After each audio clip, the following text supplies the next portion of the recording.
दुनिया के 125 देश, भारत के 60 से ज्यादा शहर, 200 से ज्यादा मीटिंग्स और दुनिया भर से आए 1 लाख से ज्यादा डेलीगेट्स। G20 के सम्मेलन को भारत ने दोस्तों ऐसा आयोजन बना दिया है जिसमें दुनिया का नए भारत से परिचय हो रहा है। ऐसा भारत जिसने G20 को आर्थिक मंच से ज्यादा व्यापक बनाकर के विकास की दौड़ में पीछे छोड़ चुके देशों को नई आवाज में बदल डाला है।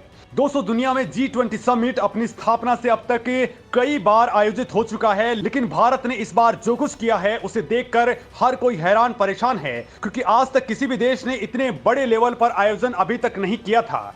G20 शिखर सम्मेलन को सफल बनाने को लेकर के भारत सरकार ने खजाना खोल दिया है। दोस्तों, बीबीसी की रिपोर्ट के मुताबिक G20 शिखर सम्मेलन को सफल बनाने को लेकर के मोदी सरकार ने 10 करोड़ डॉलर से ज्यादा खर्च कर डाला है। तो दोस्तों, आखिर भारत क्यों पानी की तरह पैसा बहा रहा है? और इस आयोजन से जो चीन अब तक चिढ़ रहा था, उसने आखिर क्यों अचानक से मोदी का सपोर्ट करना शुरू कर दिया है? और दोस्तों, बड़ी बात तो यह है कि भारत अब ऐसा क्या गेन करने वाला है जिसका अमेरिका भी हर तरफ से सपोर्ट करने लग गया है। तो दोस्तों, सबसे पहले तो आपको बता दूं कि G20 भारत के लिए इतना ज्यादा इंपॉर्टेंट क्यों है। तो दोस्तों, G20 के 19 देश और यूरोपीय यूनियन मिलकर के दुनिया की जीडीपी में 85% तक का योगदान देते हैं। दुनिया में जो कारोबार होता है उसमें इन देशों की 75% तक की हिस्सेदारी होती है। और दोस्तों, दुनिया की कुल आबादी में से 60% इन्हीं कंट्रीज में रहती है। और सबसे बड़ी बात, दुनिया में जो इन्वेस्टमेंट होता है उसमें 80% तक यही देश करते हैं। मतलब दोस्तों, जितना यूएन और यूएनएससी इंपॉर्टेंट नहीं है, उससे कहीं ज्यादा भारत के लिए ये काम करने वाला मामला है। दोस्तों, ग्लोबल इकोनॉमी में G20 समूह की हिस्सेदारी के आंकड़ों को देख करके इसकी अहमियत का अंदाजा लगाया जा सकता है।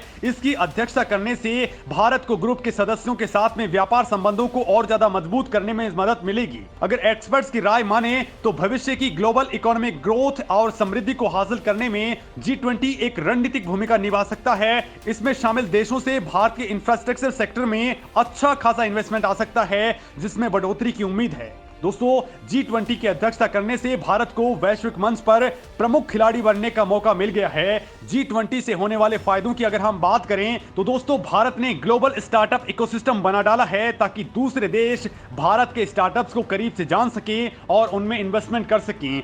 दोस्तों, G20 के लिए भारत ने इस बार तगड़ा माइंड गेम लगाया है ताकि भारत इन देशों के जरिए अपने आधार, डिजिटल लॉकर और यूपीआई जैसी उपलब्धियों के बारे में भी बता सकता है। साथ ही दोस्तों, जो भी उपलब्धियां भारत की हैं वो इन देशों को करीब से दिखा करके इनको भारत की तरफ अट्रैक्ट कर सकता है। दोस्तों, ये वो समय है जब दुनिया में अफरा तफरी का माहौल है। दुनिया पहले कोरोना महामारी और अब रूस यूक्रेन युद्ध के साइड इफेक्ट झेल रही है। ऐसे में G20 की मेजबानी के जरिए भारत के पास दुनिया को अपनी शक्ति, सामर्थ्य और संस्कृति को दिखाने का बेहतरीन मौका है। इससे दुनिया में भारत की आवाज और ज्यादा बुलंद होगी। साथ ही दोस्तों, भारत के G20 सदस्य देशों के साथ में व्यापार संबंध मजबूत होंगे। इस वक्त भारत दुनिया में तेजी से बढ़ती हुई अर्थव्यवस्था के रूप में उभर रहा है। दुनिया में नए भारत की तस्वीर सामने आई है। ऐसे में G20 सम्मेलन के आयोजन को लेकर के भारत के पास दुनिया के सामने अधिक निवेश को आकर्षित करने का बड़ा मौका है। दोस्तों, आपको बता दूं कि भारत तेजी के साथ में ग्रोथ करने वाली इकोनॉमी है। आज भारत 5वीं सबसे बड़ी इकोनॉमी है और भारत 2029 तक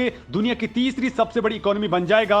भारत 2027 तक जर्मनी को पीछे छोड़ देगा और 2029 तक जापान से आगे निकल जाएगा। आज पूरी दुनिया भारत की ताकत को समझती है और बड़ी बात यह है कि साल 2047 तक भारत एक डेवलप्ड नेशन बन जाएगा। मतलब दोस्तों, इन बातों से क्लियर है कि G20 के जरिए भारत एक नई शक्ति, एक नई तस्वीर और सामर्थ्य को दुनिया के सामने रख रहा है ताकि नए अवसर और निवेश से भारत की आर्थिक गति को मजबूती मिल सके और भारत की विकसित राष्ट्र बनने की राह आसान हो जाए। हालांकि दोस्तों, कुछ देश ऐसे भी हैं जो भारत की इस कामयाबी से चिढ़ रहे हैं। दोस्तों, चीन के राष्ट्रपति शी जिनपिंग इस आयोजन में आने से मना कर चुके हैं। तो वहीं पाकिस्तान इस बात से दुखी है कि सऊदी अरब के प्रिंस मोहम्मद बिन सलमान G20 में शामिल होने भारत आ रहे हैं। तो वहीं रूस के राष्ट्रपति व्लादिमीर पुतिन भी इस कार्यक्रम में पार्ट नहीं ले रहे हैं। लेकिन दोस्तों, भारत ने इसके बावजूद भी तगड़ा कमाल कर दिया है जिसकी पूरी दुनिया मुरीद हो गई है। और ये बात है ग्लोबल साउथ को लेकर के, जिसको अब तक पूरी दुनिया नजरअंदाज करती आई थी, लेकिन मोदी ने सही जगह पर सही दुखती रग पर हाथ रखा है। दोस्तों मोदी इनकी ऐसी आवाज बनकर के उभरे हैं कि संयुक्त राष्ट्र के महासचिव भी भारत की इस पहल की तारीफ करते दिख रहे हैं। भारत ने न केवल G20 में अफ्रीकन यूनियन को शामिल करने का प्रस्ताव रखा है, बल्कि हर मंच से दुनिया को इसकी जरूरत का भी एहसास करा दिया है। और दोस्तों मोदी के इस प्रस्ताव ने ऐसा भूकाल मचाया है कि चीन भी भारत के सपोर्ट में तुरंत आकर के खड़ा हो गया है। दोस्तों चीन ने अफ्रीकी संघ यानी कि AU को G20 में शामिल करने के प्रस्ताव का समर्थन करते हुए कहा है कि वो पहला देश है जो पुरजोर तरीके से संगठन में अफ्रीकी समूह को शामिल करने का समर्थन करता है। दोस्तों मोदी ने कुछ दिन पहले ही कहा था कि भारत अफ्रीकी संघ को दुनिया की सबसे बड़ी अर्थव्यवस्थाओं के समूह G20 में बतौर पूर्ण सदस्य शामिल करने का सपोर्ट करता है। और खबर यह है कि AU को G20 शिखर सम्मेलन के दौरान संगठन में शामिल कर लिया जाएगा।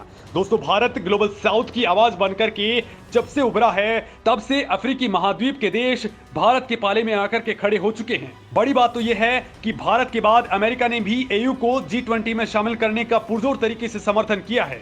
अफ्रीकी संघ एक प्रभावशाली संगठन है जिसमें अफ्रीकी महाद्वीप के 55 देश शामिल हैं। दोस्तों G20 में दुनिया के 19 अमीर देश और यूरोपीय संघ शामिल है। भारत अपनी पूरी ताकत के साथ दुनिया के प्रमुख 20 देशों का नेतृत्व कर रहा है और भारत को मौका है कि वो ग्लोबल इकोनॉमी के मुद्दों के ऊपर ध्यान दे सके और इनमें आम राय बना सके। और सबसे बड़ी बात यह है कि भारत जो भी मुद्दे उठा रहा है उनमें अमेरिका पूरी तरह से भारत का सपोर्ट कर रहा है। दोस्तों इस मामले में आपका क्या कहना है, कमेंट करके जरूर बताएं।